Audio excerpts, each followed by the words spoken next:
Eu já quero começar esse vídeo dizendo que esse vídeo aqui não tem a finalidade de desencorajar ninguém. E eu só tô falando isso porque, dando um breve spoiler do que tá por vir, em algum momento eu vou falar sobre certas coisas e, enfim, mano, possa ser que parece que eu tô desencorajando a você fazer alguma coisa, mas não. A finalidade desse vídeo não é isso. Inclusive, eu peço para que você considere esse vídeo como uma análise. Sei lá, acho que nem deve ser tão levado a sério assim. Começando o vídeo de vez, eu te pergunto, como você lidar com o término de um namoro? A resposta varia muito, mas você tá ligado que nenhuma experiência é única, então eu decidi fazer esse vídeo. Eu não sei se vocês já pararam pra pensar, mas o término de um namoro lembra um pouco as fases do luto. Mas como eu já falei, isso varia, vai de cenário pra cenário. No primeiro cenário, você é a pessoa que foi deixado por alguém. No segundo cenário, você foi a pessoa que deixou alguém. E no terceiro, e o mais improvável cenário, e ao mesmo tempo mais provável cenário, vocês entraram em um consenso e os dois resolveram terminar. Dito isso, eu já quero deixar claro que eu não vou me aprofundar muito no terceiro cenário, eu vou falar um pouco sobre o segundo e o primeiro cenário. O primeiro cenário é o motivo de eu estar fazendo esse vídeo. E assim, antes que alguém me pergunte, eu não vou me aprofundar no terceiro cenário, porque assim... foda-se. O primeiro cenário onde você é deixado é provavelmente o pior dos três cenários que eu citei. Porque em 90% dos casos, você é deixado ainda gostando do seu parceiro ou parceira. O que abre brecha pra você fazer uma série de coisas que no futuro você vai se arrepender. E essa série de coisas que eu citei entra no primeiro estágio de um término de um namoro, a negação.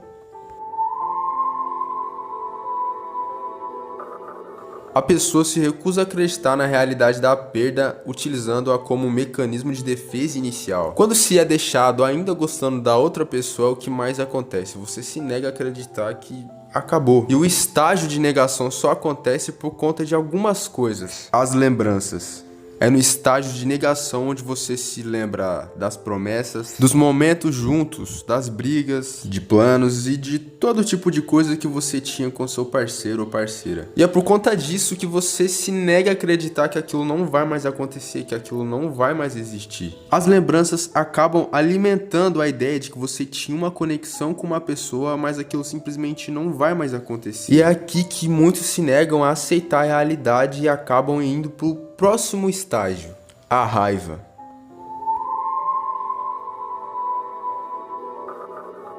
A raiva surge como uma reação à realidade da perda, muitas vezes direcionada a si mesmo ou a outras pessoas. É no estágio da raiva que você mais se lamenta pelo que não fez. Você passa a acreditar que a pessoa deu fim naquele relacionamento porque você deixou de fazer algo ou então disse algo, enfim, você passa a acreditar nessas coisas. E passa a sentir raiva de si mesmo por acreditar que deveria ter feito tudo diferente para não perder aquela pessoa. Ou então essa raiva direcionada ao ex, onde você passa a acreditar que não deveria ser deixado ou deixada. É também no estágio da raiva onde você passa a ter a maior série de pensamentos. Sejam eles pensamentos mais reflexivos ou então pensamentos mais vazios. E é em meio a esse sentimento de raiva e aos seus pensamentos que você passa para o próximo estágio, a barganha.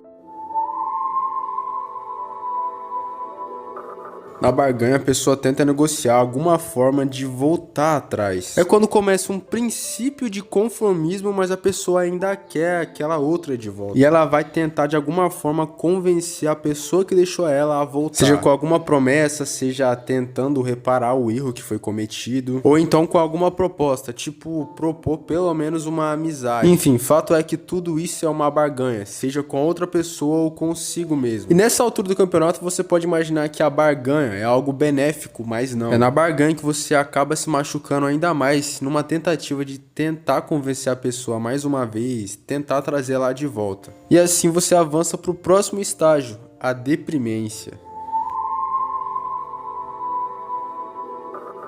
O estágio da deprimência é onde geralmente você perde de vez o contato com a outra pessoa. Porque se você ainda não percebeu, até o estágio da barganha você possa ser que esteja até uma certa proximidade com a pessoa que te deixou. Seja você ouvindo coisas através de terceiros que a outra pessoa fez, ou então cometendo o erro de manter contato com essa pessoa. É onde a sua ansiedade, o seu medo, a sua tristeza aumenta num nível alarmante. E parece que nada vai aliviar, nada vai saciar aquilo que você está sentindo. É geralmente nesse estágio que você recebe a notícia que a pessoa já tá com outro, já tocou a vida, mas você permanece ali. Aqueles mesmos pensamentos, aquelas mesmas mesmas lembranças passam a te torturar ainda mais, e você acaba se afundando numa deprimência terrível. Mas é como dizem, depois da tempestade vem a calmaria. E é quando a pessoa dá o início ao estágio de aceitação.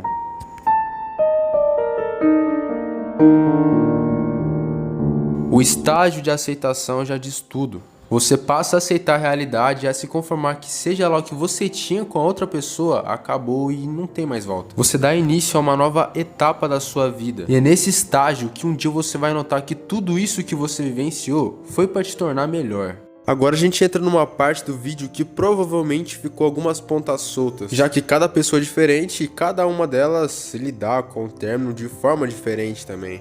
Mas uma coisa que eu peço pra você observar é que basicamente tudo que eu falei em 5 minutos de vídeo é o que parece ser a realidade de todo mundo que já terminou um namoro gostando de alguém. E se você não concordou com nenhuma dessas coisas que eu falei, é bem provável que você nunca namorou, ou então quando namorou e terminou, nem gostava tanto assim da pessoa. E eu só afirmo tudo isso porque são coisas baseadas em algumas situações que eu vivenciei e também observei. E assim, se você tá assistindo esse vídeo até aqui, eu até peço pra você compartilhar esse vídeo com alguém que tá passando por alguma situação parecida de término ou algo assim, para ver se ela se identifica com alguma coisa que eu disse aqui. Porque foi como eu falei no início do vídeo, nenhuma experiência é única. E foi essa frase que me deu o incentivo de fazer esse vídeo. Eu vou abandonar um pouco essa linguagem mais técnica e trocar uma ideia com você agora. Eu já quero começar dizendo que seja lá o que você estiver passando, a dor que você está sentindo não é maior que você. Eu sei, é difícil de entender que alguém que parecia ser perfeitamente feito para você simplesmente foi embora. Mas deixa eu te falar, a vida não para por aqui, e se você parar para se lamentar, você vai perder muito tempo. Não perca seu tempo se lamentando. O que tiver de ser seu vai vir até você. E o quão cedo você tiver esse entendimento, melhor para você será. Uma das piores situações e decisões que você pode se colocar é atrelar a sua felicidade, a sua alegria a alguém. Se caso isso acontecer, a dor de um término que pode acontecer vai doer 2 vezes mais. Passe pela situação, pela fase que você tiver que passar, mas sempre ter um pensamento de que aquilo ali não é o fim do mundo, não é o fim. Muito pelo contrário, pode ser um recomeço de um novo eu. Algumas coisas cruciais que eu digo pra você é que não cometa os erros que eu citei nesse vídeo. Uma vez que a pessoa terminou com você e deixou claro que não tem mais volta, por mais doloroso que isso seja, você tem que absorver aquela ideia e pular logo pro estágio da aceitação. Não pergunta pros seus amigos em comum o que a pessoa anda fazendo, ou então não busca saber, cara, esquece a outra pessoa. Como eu bem falei, por mais doloroso que isso seja, é a melhor coisa a se fazer. E traduzindo tudo isso que eu falei para uma linguagem um pouco mais filosófica, eu diria que você tem o poder de viver com a dor. E a princípio parece ser uma ideia péssima, mas não. Porque só você convivendo com a dor, você vai conseguir lidar com ela e consequentemente aquela dor em algum momento vai ser cicatrizada. Agora se você escolher um outro caminho de parar pela dor, você vai estar sempre ferido, sempre machucado. Procurar recordações, ou então fotos antigas da outra pessoa, ou então procurar saber o que ela anda fazendo, vai só magoar ainda mais essa ferida e ela nunca vai cicatrizar, vai ser sempre uma ferida exposta.